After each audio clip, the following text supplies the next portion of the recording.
समाचार अब तक, सत्य का साहस। नमस्कार, मी नेहा आणि आपण बघत आहे समाचार अब तक। बघूया आजच्या काही ठळक बातम्या। भारतीय जनता पक्षाचे नागपूर शहर उपाध्यक्ष तसेच वामनराव बर्डे लोकसेवा प्रतिष्ठानाचे अध्यक्ष नरेश बर्डे यांच्या वाढदिवसानिमित्त आज पश्चिम नागपुरात वामनराव बर्डे लोकसेवा प्रतिष्ठान व अनेक सामाजिक संस्थेच्या वतीने विविध कार्यक्रमाचे आयोजन करण्यात आले। काटोल रोड स्थित जीवनधारा मतिबंध शाळेच्या विद्यार्थ्यांसोबत केक कापून त्यांना कपडे आणि फळ वाटप करण्यात आले।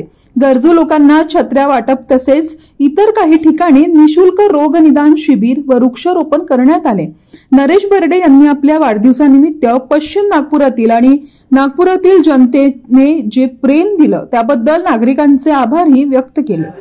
आजच्या दिवशी एकच संकल्प आहे। मागील माझा 15 ते 20 वर्षापासून मी समाजाचे जे काम आहे, सामाजिक काम ते करत निरंतर माझ्या वडिलांच्या संस्कारामुळे मी करत आलेलो आहे।